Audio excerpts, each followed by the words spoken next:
তা আমি মাননীয় স্বরাষ্ট্রমন্ত্রীকে অনুরোধ করব, বিদেশের মাটিতে থেকেই এনআইডি এবং পাসপোর্টের এই জটিলতাটা অতি সহজে কিভাবে নিরসন করা যায়। ইনশাল্লাহ আপনি পারবেন, শুধু পদক্ষেপ নেওয়ার ব্যাপার।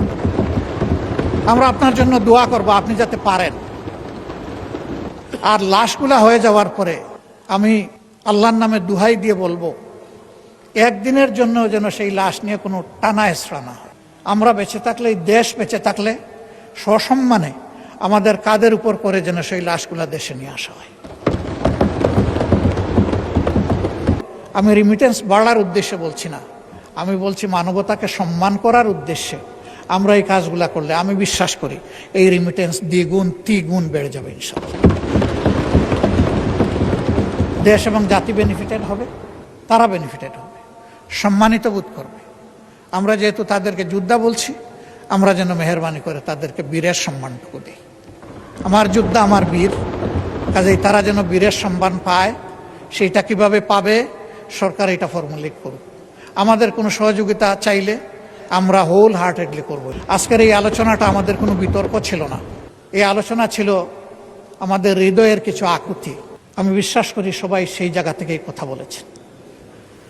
মাননীয় স্পিকার আমাকে সুযোগ দেওয়ার জন্য এবং এই আলোচনাটা আজকের হাউজে আনার জন্য আমি বিশেষভাবে আপনাকে ধন্যবাদ জানাচ্ছি। এই আলোচনা সার্থকতা পাও, এটা হারিয়ে না যাক, এই জন্যে এই ব্যাপারে আপনার জায়গা থেকে আপনি বিশেষ উদ্যোগ নেবেন, এই প্রত্যাশা ব্যক্ত করে আমার কথা এখানেই শেষ করছি।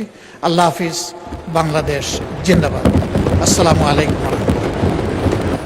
ধন্যবাদ মাননীয় বিরোধী দলের নেতা। আমি অনেকগুলো সংসদে অংশগ্রহণ করার সুযোগ পেয়েছি, কোনো বিরোধী দলের নেতাকে কোনোদিন কোনো প্রস্তাব দিতে দেখিনি কোনো সংসদে।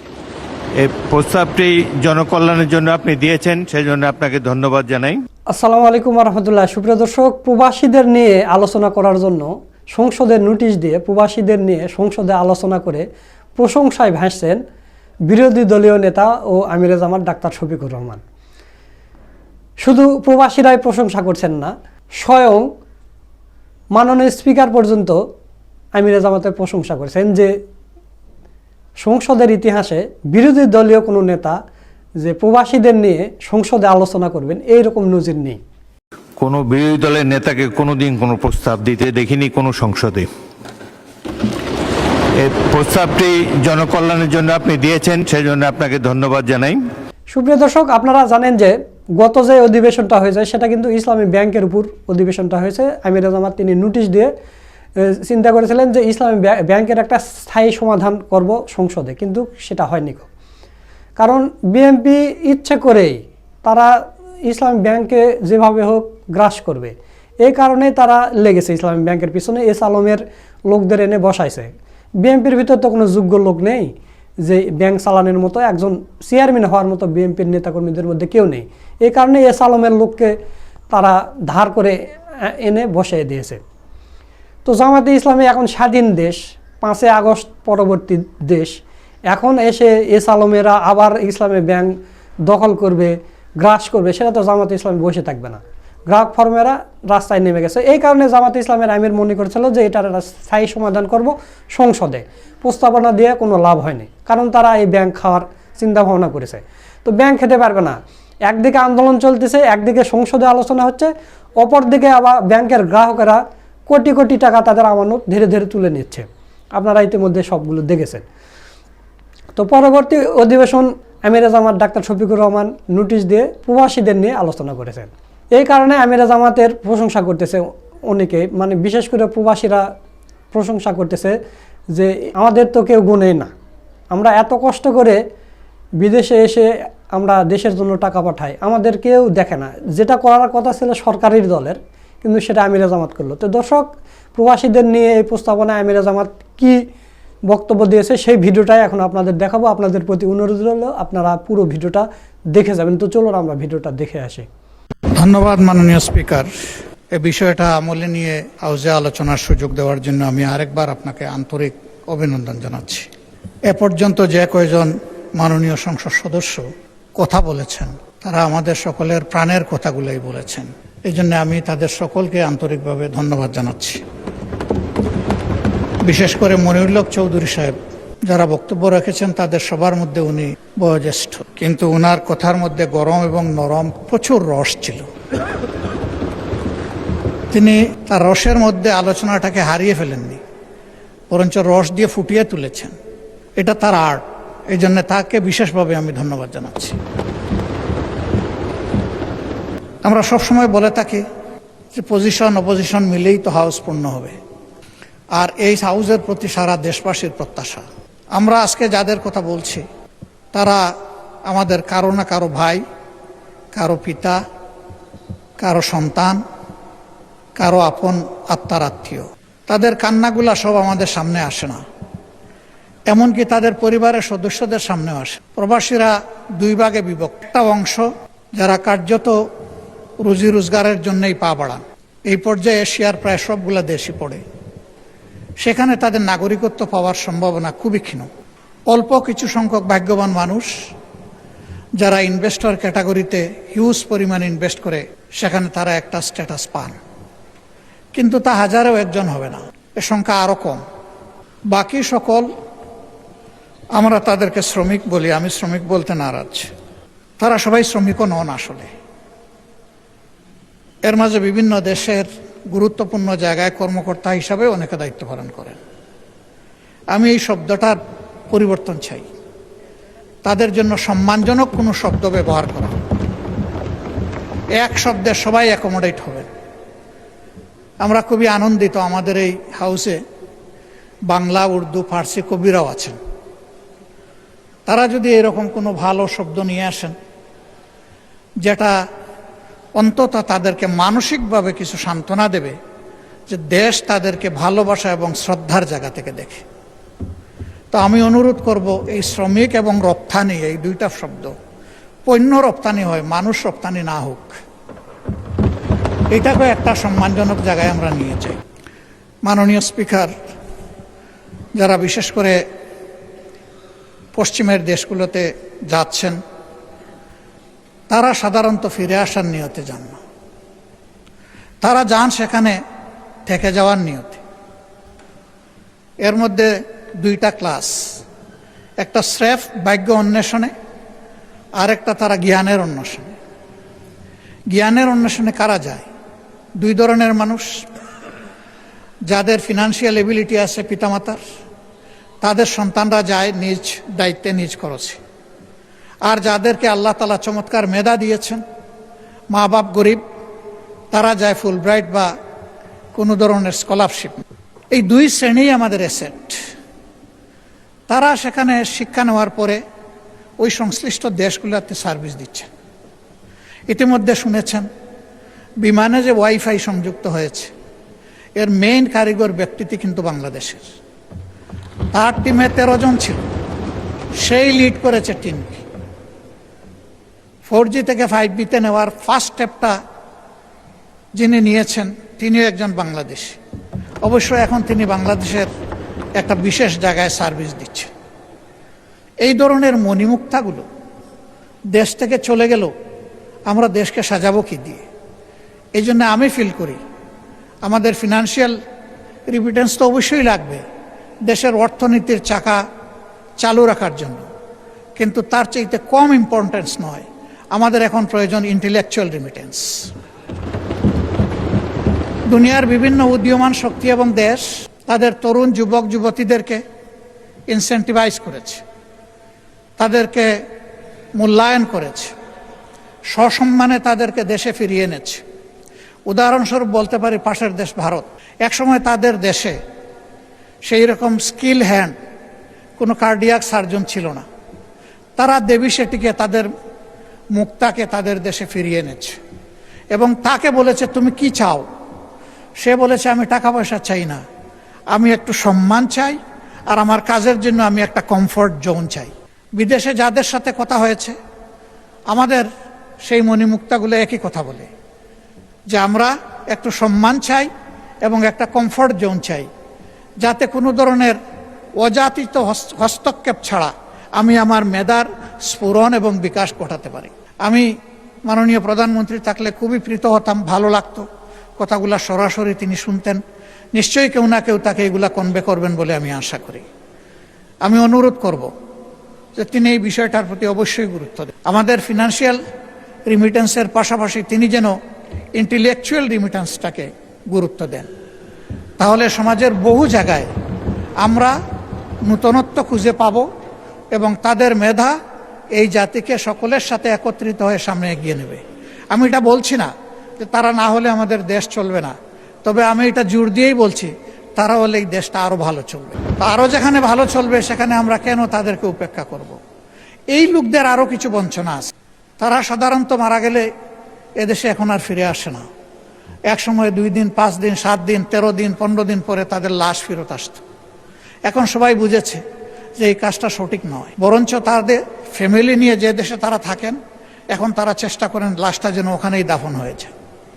তাদের এখানে আমাদের কাছে এইরকম কোনো চাহিদা নেই যে আমাদের লাশটা বিদেশে নিয়ে যান। কিন্তু তারা জীবন্ত যখন আসে তখন লাশের চাইতে খারাপ পরিণতি কোনো কোনো ক্ষেত্রে তাদেরকে ভোগ। আমরা তাদের প্রতি কৃতজ্ঞতা দেখাতে পারি না। এমনকি কারো কারো আপনজন, আপন ভাই তাকে তার প্রপার্টি থেকে ডিপ্রাইভ করে, বিভিন্ন ধরনের আইনের জটিলতায় ফেলে দেয়, মিথ্যা মামলা দিয়ে হয়রানি করে। আর পাশের বাড়ির লোকেরা তো আছে, সেখানে যদি পরিচিত আগে থেকেই বিরাজমান কোনো শত্রুতা থাকে সেটা আবার আগুনের মধ্যে ঘিল ঢেলে দেয়। এই সমস্ত জটিলতায় তারা যখন পড়ে আইনের আশ্রয় নেন, তখন যেখানে গিয়ে তারা সাশ্রয়টা চান, শান্তিটা খুঁজে পেতে চান, ওখানে গিয়ে আরেক দফা তারা হয়রানির মুখোমুখি হন। ওখানে যাওয়া মাত্রই তাদের কাছে বিরাট অঙ্কের একটা কিছু চেয়ে বসে, কারণ মনে করে এই লোকগুলা টাকার মেশিন, চাইলেই পাওয়া যাবে। আমি চাইবো না কেন? যদি কেউ টাকা দিতে পারলো তো হয়তো তার কিছু কাজ হলো, যদি দিতে পারলো না তাহলে চোখের পানি মুছে মুছে আবার দেশ থেকে তাকে বিদায় নিতে হলো। তাদের এই কান্নাগুলো আছে। জমি ট্রান্সফারের ব্যাপারে কিছু জটিলতা নতুন করে তৈরি করে গেছে প্রিভিয়াস ফ্যাসিবাদী সরকার। আমি বর্তমান সরকারকে বিনয়ের সাথে অনুরোধ করব, সেই বিষয়গুলো দেখা দরকার, কগনিজেন্সে নেওয়া দরকার। মাননীয় আইনমন্ত্রী আছেন, যেখানে যেটুকু এটাকে ডিফিউজ করা যায়, ইজি করা যায়, রিলিজ করা যায়, সেটা অবশ্যই করা উচিত। কারণ আমরা তাদেরকে বাদ দিয়ে আমরা নই, তাদের সহই তো আমরা। আর এশিয়াতে যারা আছেন তাদের কান্নাটা অন্যরকম। তাদের ব্যাপারে অনেকেই কথা বলে গেছেন, আমি কথাগুলো রিপিট করব না, যেহেতু তারা অলরেডি বলে ফেলেছে। তারা কাঁদে কিন্তু আপনজনকে চোখের পানি দেখায় না, চোখের পানি লুকিয়ে কাঁদে। ভিডিও কলে কথা বলে আর্টিফিশিয়াল হাসি দেয়। অনেকের সাথে এরকম কথা হয়েছে। আমি জিজ্ঞেস করি, তোমাদের এই বুবা কান্নার খবর কি তোমাদের আপনজন জানে? কয় আস্তাগফিরুল্লাহ, এগুলা জানানো যাবে না। আমরা কষ্টে আছি, ওদেরকে কষ্টে ফেলতে চাই না। ওরা বুঝুক যে আমরা ভালো আছি, তাহলে আমাদের কষ্ট আমরা কিছুটা ভুলে থাকতে পারবো। এখানেও কাঁদবো, ওখানেও কাঁদবে, এ তো হয় না। এরা কত মহৎ, নিজের কান্না বুকে চেপে আপনজনকে ভালো রাখে, দেশকে ভালো রাখে। এই লোকগুলোকে আমরা কি আসলে আপনজন হিসেবে নিতে পেরেছি? আমি দেখি না, কষ্ট লাগে। আমরা কি একটু তাদেরকে আপনজনের চাদর দিয়ে জড়াই ধরতে পারি না? মাননীয় স্পিকার, কেউ মরার জন্য বিদেশে যায় না। আমাদের এই ভাই এবং বোনেরা যায়, 2টা পয়সা রুজি করে পরিবারকে দিবে, দেশকে সাপোর্ট করবে, তারপরে দেশে চলে আসবে। কিন্তু আল্লাহ তাআলা কার মৌতের ফয়সালা কোথায় করে রেখেছেন আমরা কেউ জানি না। তারা যখন কেউ মারা যায় তখন তাদের লাশটা নিয়ে টানাটানি হয়। আপনজনরা চায় শেষবারের মতো অন্তত মুখটা দেখি। এ লাশ আসবে কিভাবে? সে তো রক্ত পানি করা, ঘাম জড়ানো, যা রুজি করেছিল সবটাই পাঠিয়ে দিই। আমিও তাদের 2-1টা মেসে যাওয়ার সুযোগ নিয়েছি ইচ্ছা করে। চিন্তা করা যায় না সেই লোকগুলো এখানে থাকে কিভাবে, খায় কি, ঘুমায় কিভাবে। জনাব বরকতুল্লাহ বুলু সাহেব বলেছেন যে অতি নিম্ন ওয়েজে তারা সেখানে চাকরি করে, এদিকে পুষায় না। তারা আজিদের দিকে চেয়ে থাকে, কেউ তাদেরকে একটু স্নেহ আদর করবে কেন? এটি কেন হবে? অন্য দেশের লোকেরা তো এরকম হয় না। এখানে ওই সিন্ডিকেট চক্র শুরু থেকে শেষ সব জায়গায় গাঁটে গাঁটে গাপটি মেরে বসে আছে। এই লোকগুলার রক্ত বিক্রি করে ওরা ওদের সাথে উপহাস করে, ওদের বিজনেস। এই সব জায়গা অবশ্যই চিহ্নিত করতে হবে এবং এদেরকে আইনের আওতায় এনে 10 জনকেও যদি শাস্তি দেওয়া হয়, আমি বিশ্বাস করি ওদের সবগুলার গায়ের লোম খাড়া হয়ে যাবে। আমরা যদি সাকসেসফুলি সিনসিয়ারলি এই কাজগুলা করতে পারি, এই সরকারের ক্রেডিট যে এই দলের যিনি জন্মদাতা ছিলেন, এই দরজা এই জানালা তিনি খুলেছিলেন, তাদের আমলে এসে যদি আমাদের প্রবাসী ভাই বোনদের বঞ্চনা দূর হয়, তাহলে তাদের নামটি ওদের হৃদয়ে সোনার অক্ষরে লেখা হয়ে যাবে। কিন্তু অতি চমৎকার চমৎকার কথা এখানে আমরা ওড়ালাম, কাজের কাজ কিছুই হলো না, যেই তিমিরে সেই তিমিরেই থাকলো। তাহলে শুধু এই সরকার ডিসরেসপেক্টেড হবে না, আমরা সবাই ডিসরেসপেক্ট, আমাদের প্রতি ওদের একটা ঘৃণাবোধ তৈরি হবে যে ওরা কথা বলে সুন্দর সুন্দর কিন্তু আমাদের জন্য কিছুই করে না। আমার বিনয়ী অনুরোধ, এই ভাই বোনগুলোকে যেন আমরা টাকার মেশিন হিসাবে না দেখি, আমরা যেন আমাদের প্রাণ হিসাবে, কলিজা হিসাবে দেখি। যদি আমরা কলিজা হিসাবে দেখতে পারি, তাহলে তাদের আত্মা যেমন শান্তি পাবে, আমাদের আত্মা শান্তি পাবে। একটা বিশেষ বিষয়ে আমি দৃষ্টি আকর্ষণ করছি, বিষয়টি স্বরাষ্ট্র মন্ত্রণালয়ের সাথে সম্পর্কিত। এটি হচ্ছে ভিসা জটিল। অনেকে বলেছেন, আমি পার্টিকুলারলি জিজ্ঞেস করেছি তাদেরকে, তোমাদের সমস্যাগুলো কোথায়? তারা বলেছে, আমরা তো আগে করেছি কনভেনশনাল পাসপোর্ট, এরপরে করেছি আমরা এমআরপি, এখন ই পাসপোর্ট করতে গেলে এমআরপি এবং আমাদের এনআইডি এই দুইটা হুবহু মিল থাকতে হবে। আমাদের অফিস ল্যাপসেসের কারণে, ওই আকার একার নামের একটু অধিক সেদিক, বয়সের একটু সামান্য তারতম্যের কারণে এখন আর ই পাসপোর্ট হচ্ছে না। ফলে আমরা কিন্তু অনেকেই এখানে ইলিগাল হয়ে গেছি অলরেডি, আর কেউ কেউ হওয়ার উপক্রম। এই সংখ্যা শত নয়, হাজার। এই প্রবলেমটা কিভাবে সর্ট আউট করে সলভ করা যায়? দুর্বলতা কিছু আমাদের অফিসিয়াল, কিছু হয়তো তাদের, কিন্তু মানুষগুলো তো আমাদের, এরা তো আমাদের অ্যাসেট। আমাদের এই অ্যাসেটগুলাকে কিভাবে আমরা এই ব্যাপারে হেল্প করতে পারি, এটা তাদের মেইন প্রবলেম। তার লিগ্যাল ইনস্ট্রুমেন্ট যদি তার হাতে না থাকে, তাহলে ওই দেশে সে থাকবে কিভাবে? তার তো ঠিকানা হবে জেল। সে গেল পরিবার আর সমাজকে সাহায্য করার জন্য, এখন ঠিকানা যদি তার জেল হয়, তাহলে তো হলো না। তা আমি মাননীয় স্বরাষ্ট্রমন্ত্রীকে অনুরোধ করব, বিদেশের মাটিতে থেকেই এনআইডি এবং পাসপোর্টের এই জটিলতাটা অতি সহজে কিভাবে নিরসন করা যায়। ইনশাল্লাহ আপনি পারবেন, শুধু পদক্ষেপ নেওয়ার ব্যাপার। আমরা আপনার জন্য দোয়া করব, আপনি যাতে পারেন। আর লাশগুলা হয়ে যাওয়ার পরে আমি আল্লাহর নামে দুহাই দিয়ে বলবো, একদিনের জন্য যেন সেই লাশ নিয়ে কোনো টানা হেঁচড়া না হয়। আমরা বেঁচে থাকলে, এই দেশ বেঁচে থাকলে সসম্মানে আমাদের কাঁধের উপর করে যেন সেই লাশগুলা দেশে নিয়ে আসা হয়। এরপরে দূতাবাসের ব্যাপারে যে কথাগুলো বলেছেন, আমি সবগুলোর সাথে সম্পূর্ণ একমত। কিন্তু দূতাবাস কর্মকর্তা কর্মচারীরা আমাদের ভাই বোন, আমরা তাদেরকে অপমানিত করতে চাই না। সরকারের উচিত তাদেরকে প্রপার ওরিয়েন্টেশন দেওয়া। এবং এখানে যে একটা চমৎকার প্রস্তাব এসেছে যে একটা সংসদীয় টাস্ক ফোর্স হতে পারে, দুনিয়ার ভালনারেবল যে সমস্ত কান্ট্রি যেখানে আমাদের সমস্যাগুলো বেশি, এই টাস্ক ফোর্স মাঝে মাঝে ফিজিক্যালি সেগুলো ভিজিট করবে, করে তাদের কথা নিজ কানে শুনবে। সেখানে দূতাবাসের আমাদের কর্মকর্তা কর্মচারীরাও থাকবেন। এই সব কিছু মিলে আমরা যদি একটা টোটাল প্যাকেজের দিকে যাই, তাহলে আমি রিমিটেন্স বাড়ার উদ্দেশ্যে বলছি না, আমি বলছি মানবতাকে সম্মান করার উদ্দেশ্যে আমরা এই কাজগুলা করলে আমি বিশ্বাস করি এই রিমিটেন্স দ্বিগুণ তিগুণ বেড়ে যাবে ইনশাআল্লাহ। দেশ এবং জাতি বেনিফিটেড হবে, তারা বেনিফিটেড হবে, সম্মানিত বোধ করবে। আমরা যেহেতু তাদেরকে যোদ্ধা বলছি, আমরা যেন মেহেরবানি করে তাদেরকে বীরের সম্মানটুকু দিই। আমার যোদ্ধা আমার বীর, কাজেই তারা যেন বীরের সম্মান পায়। সেইটা কিভাবে পাবে, সরকার এটা ফর্মুলেট করুক। আমাদের কোনো সহযোগিতা চাইলে আমরা হোল হার্টেডলি করব। আজকের এই আলোচনাটা আমাদের কোনো বিতর্ক ছিল না, এই আলোচনা ছিল আমাদের হৃদয়ের কিছু আকুতি। আমি বিশ্বাস করি সবাই সেই জায়গা থেকেই কথা বলেছেন।